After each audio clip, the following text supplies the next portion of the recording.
Bismillah ar-Rahman ar-Rahim. Welcome to Divine Allegiance, where knowledge meets reality. I'm your host, Maulana Baig. Glad to have you with us. We have an exciting event.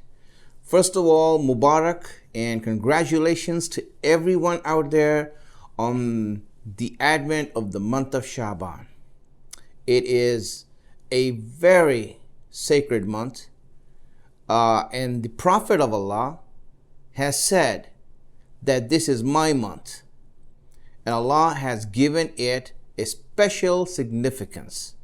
So it's great to be in this month, and it is a blessing for all of us. Duas are answered, hajat are fulfilled, and blessings are in store for everyone who wants to take it.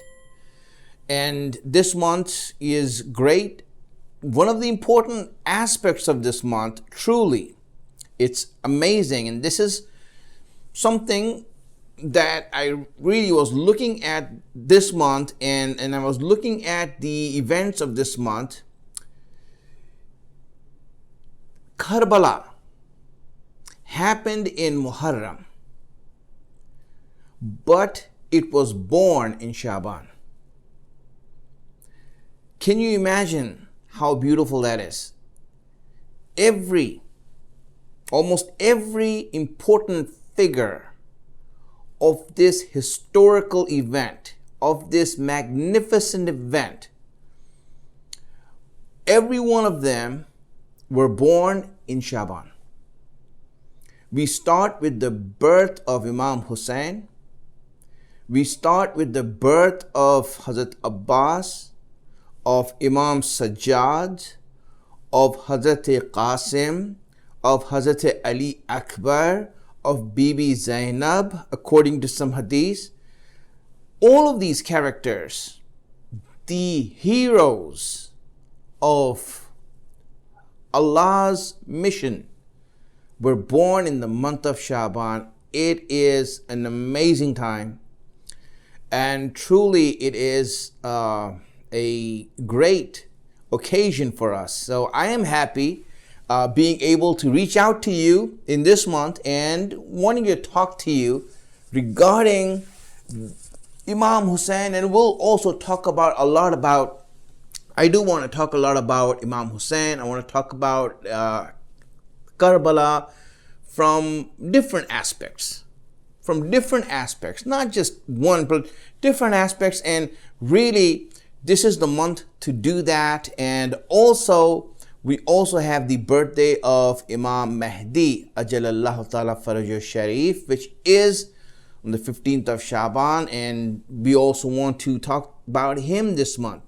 This is a daily show, so we'll be out to you every day, Monday to Friday. We are there with you. And inshallah, we want to make this a occasion for all of us to truly not just learn, but also to be inspired. Ashura, Karbala was a place of extreme violence. If you look at it in one aspect, it was the scene of the most dreadful crime, the most heinous acts that are possible for human beings to do. It is a tragic place where many have lost their lives in the most horrific ways. But the result of all of this is also that it became the scene of the greatest form of worship, the most beautiful bonds of love, the greatest stories of inspiration, the highest form of spirituality. So in the most horrific scene, you also had the most beautiful work that was accomplished. And it is in these trenches and between these scenes that we find the deeper beauty of religion, of faith, of ideology. And this is truly what needs to be looked at, focused on, learned from, so that our lives can become inspired, enlightened, and illuminated by such bonds, such stories. And really, one of the things I want to talk about today is one of the levels of growth. When you are growing towards Allah and you're developing yourself and you want to go closer to God, as you go closer to God, a person will grow out of living in fear, and he will get into living with enthusiasm, with thrill, with excitement. He will lose his fear for excitement. He will lose the dread of life for the thrill of life. And you see that this is a form of growth. And just want to get into that. Let's look at an example, right? Let me give an example of Laylatul Qadr. When you go for Laylatul Qadr and you are doing the amal of Laylatul Qadr, what is in your heart? What is your intention? What do you intend to do? When you look at your intention and reasoning behind your worship, you'll see that most people, for example, they come to worship and they do stay awake all night. Why? Because if I don't, maybe I might not get enough rizq. I might not get enough provisions. Or I have fear that I don't get forgiven. Laylatul Qadr is a night of forgiveness, and hence maybe I don't get forgiven. Or there's a fear that my du'as are not answered. My du'as are not answered. So the issue is that every intention most people make in Laylatul Qadr is an intention that's made out of fear. Made out of fear of losing, made out of fear of balking, not being able to get the things that are out there like forgiveness, repentance. So it's all about a negative view. Why isn't it that someone is just excited? I'm just excited that I have this chance, this opportunity. I am thrilled. I'm inspired. I'm doing this. I'm just inspired to do this. I am having fun doing this. I am excited to worship. Why is it that our hearts don't feel the excitement of this worship, the passion for this worship? Why isn't? How can we go from being fearful to being inspired? How can we go from being dreadful to being excited? Even though fear is necessary, but there has to come a time and a place where we can change this and go towards living and worshiping and traveling in the journey of this life with excitement. It's not something strange for us. Really, what I'm saying is not something strange.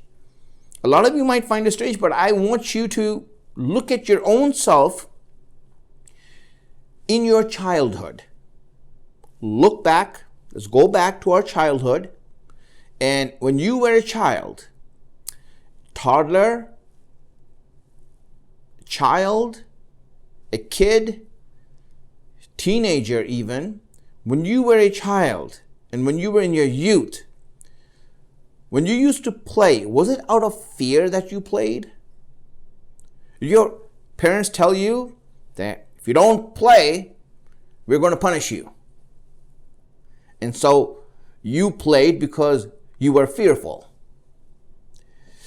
Did you wear a certain style of clothes because you were afraid or had fear?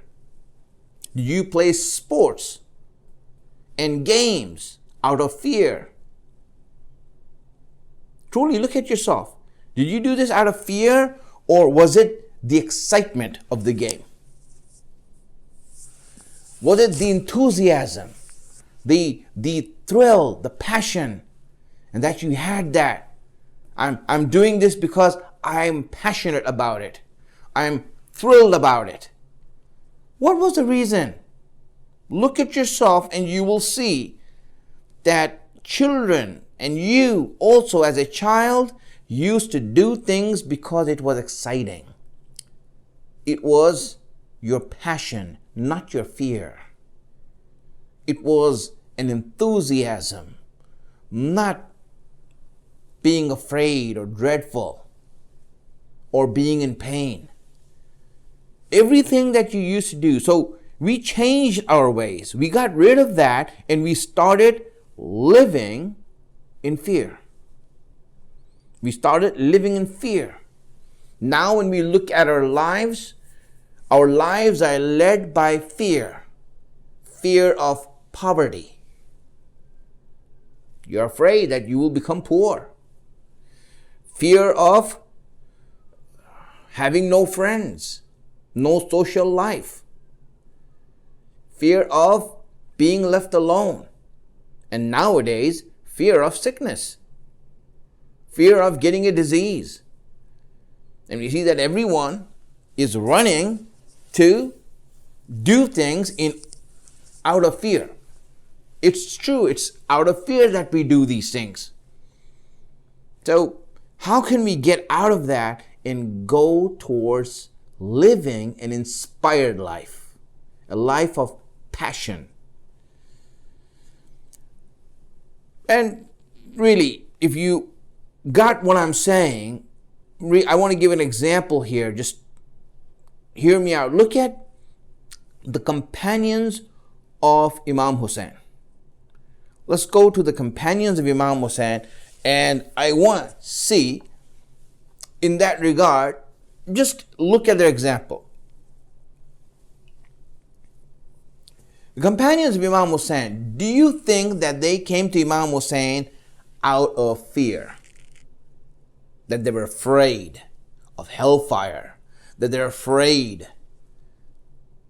Or they had some fear?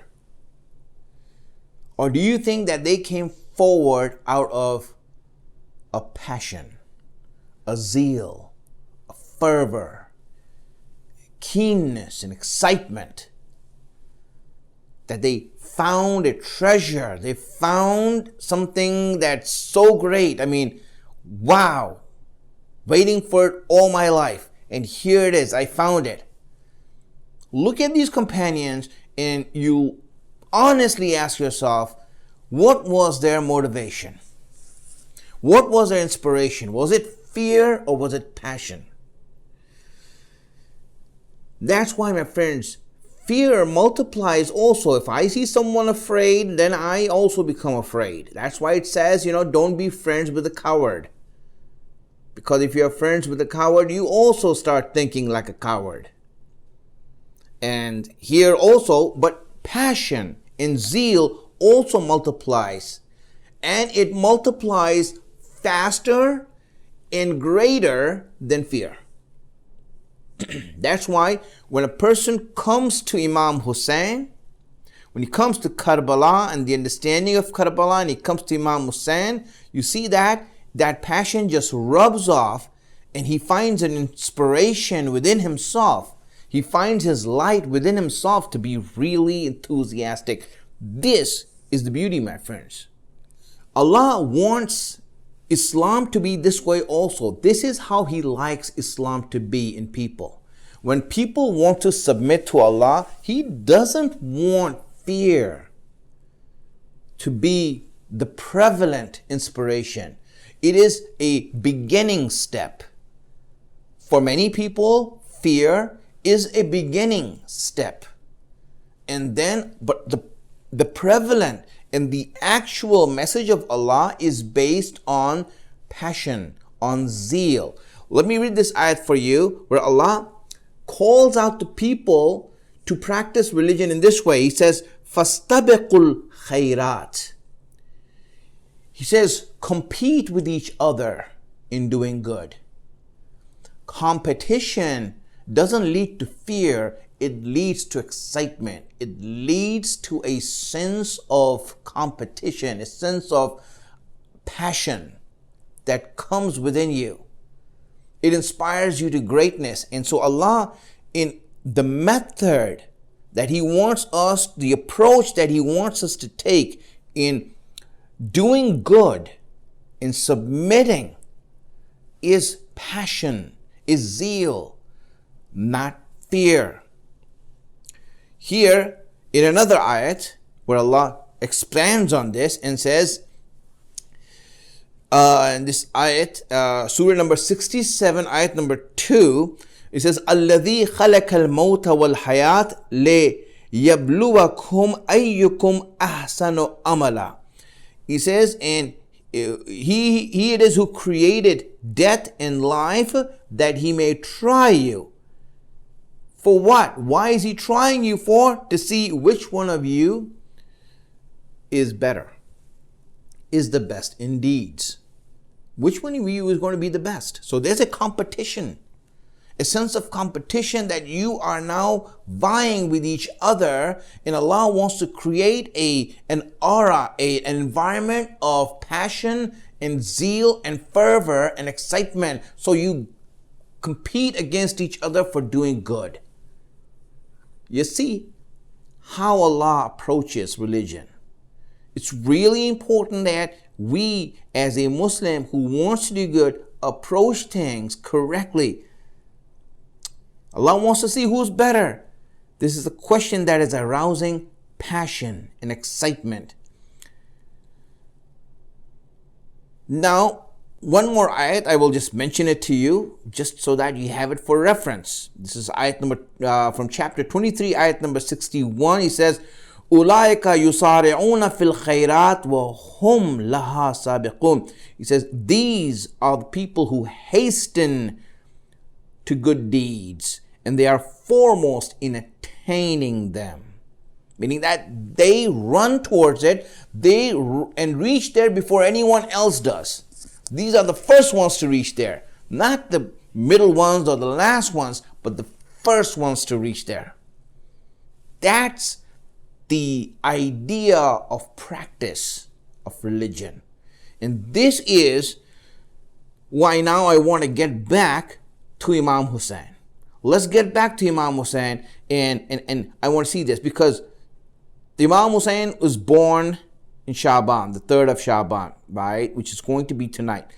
And Karbala, the whole of Karbala was born in Shaban. And when we look at it, we see that Karbala is the most attractive part of religion. Of every aspect of religion, if you look at, you will see that Karbala is the most attractive part of religion. Ramadan is great, but it's not like Karbala. It's not like Ashura. Ramadan, when you go there to save yourself from the hellfire, to attain something, to gain something. But when you approach Karbala, and when you sit in the majlis of Imam Hussein, and when you listen to the masaib and the tragedy of Imam Hussein, and when you hear, for example, that Ali Akbar or Ali Asghar or Qasim became shaheed, were martyred, you don't sit there thinking, I'm glad it wasn't my son. Does anyone think like that when they come for a majlis of Imam Hussein? That, yeah, you know what, I'm glad it wasn't me. Or are you thinking that I wish it was me who died instead of him? You see, this is Karbala. It is the most exciting part. Why? It arouses passion. It creates that zeal in you, that excitement in you. Islam becomes exciting when you go to Imam Hussein. Islam becomes exciting when you come to Imam Hussein. This is what Imam Hussein is for religion. He is the individual, the person. He is the one who makes Islam exciting. He brings the zeal and he inspires people to practice Allah's deen in a higher way, a way of passion and zeal. And that's what Imam Hussein has said also. I brought this hadith for you as a gift, especially for today. As a gift, I want to give this hadith to all of you. And listen to this. This is from Imam Hussein in a khutbah that Imam Hussein, a sermon that Imam Hussein gave. And he in this sermon has said, نافسوا في المكارم وصارعوا في المغانم ولا تحتسبوا المعروف لم تؤجلوا. He says, hasten. Nafisu means to breathe hard. When you run towards something, you're breathing hard.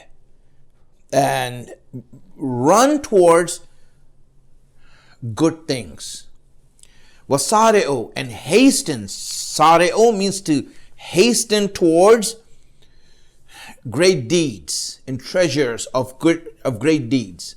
Hasten towards doing good. Run towards doing good. But the next sentence of his is key. I tell you, it is the fundamental key to the message that he wants to give. He says, run towards good deeds. وَلَا تَحْتَسِبُوا الْمَعْرُوفِ لَمْ تُؤَجِّلُوا. And do not count on any good that you have done unless you have done it with passion.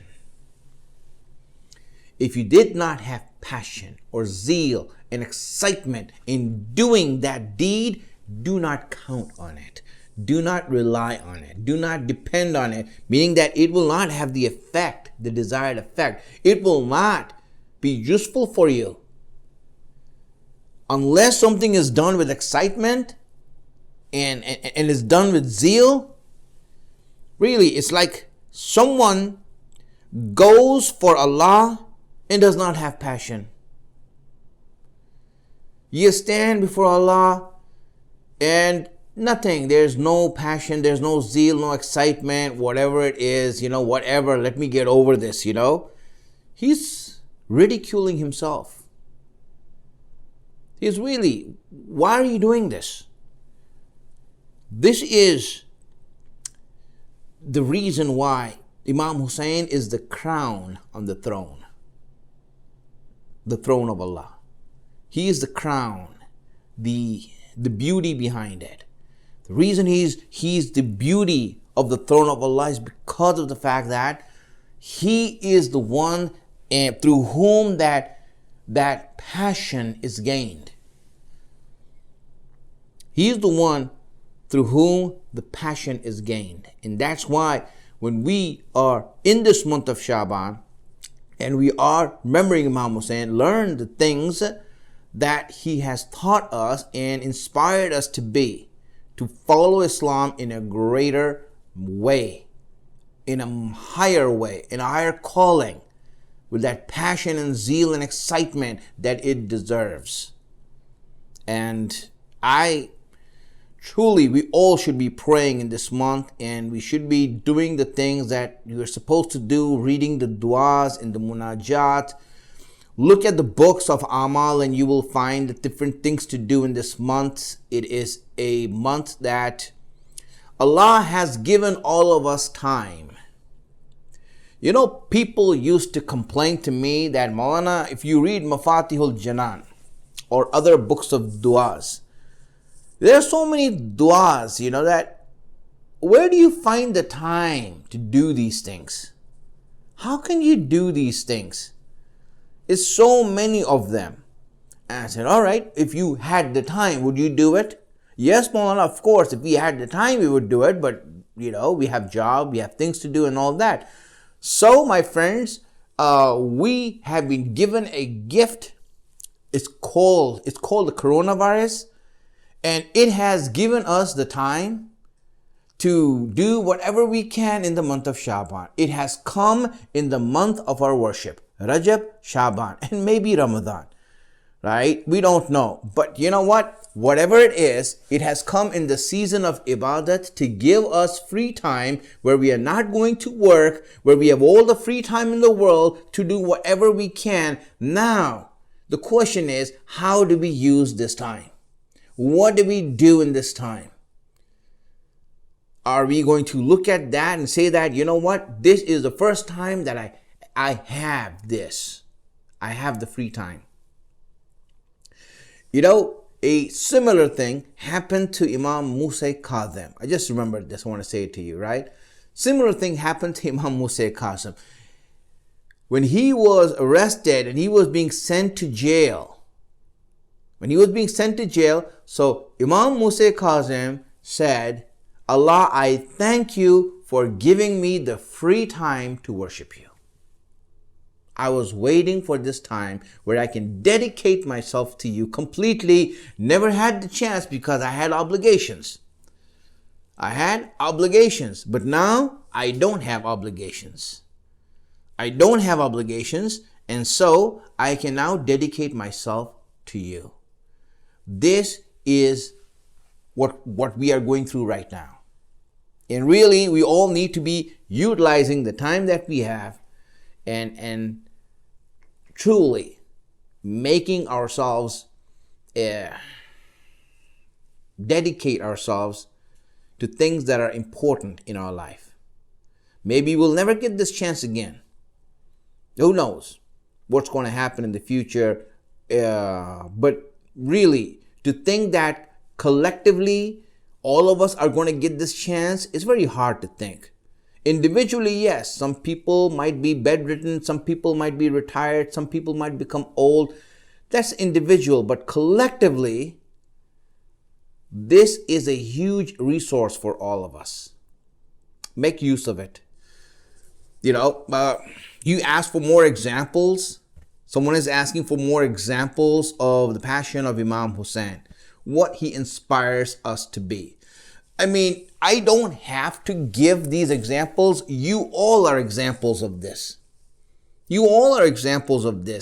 What is it that pushes you? Look at all the things that you do in deen. Look at all the things that you do in religion, in everything. Right? All the things that you do in religion. And tell me, which aspect of religion are you inspired by the most? I'm talking to the believers of Ahlul Bayt, those who love Ahlul Bayt. I'm talking to them. Which aspect of religion just brings you and makes you do things and makes you go beyond everything? What part of the religion makes you walk for miles on your feet? What part of your religion makes you just cry and want to be a part of everything and sacrifice everything? Is it fasting? Is it prayers? Does prayer make you feel like sacrifice and self-sacrifice? Does fasting make you sacrifice and self-sacrifice? If you want to see the effect of fasting, just go to any masjid at the time of iftar. Everyone is running after the food to make sure that they get in line first, lest they miss out on the good items. Where do you go and you feel that, you know what? This is where I learn the higher lessons of Islam. Self-sacrifice, altruism, courage, standing up for right. Where did we learn these lessons? You see, this is Imam Hussein. This is Karbala. This is Ashura. The examples all are around us. We are our examples for these things.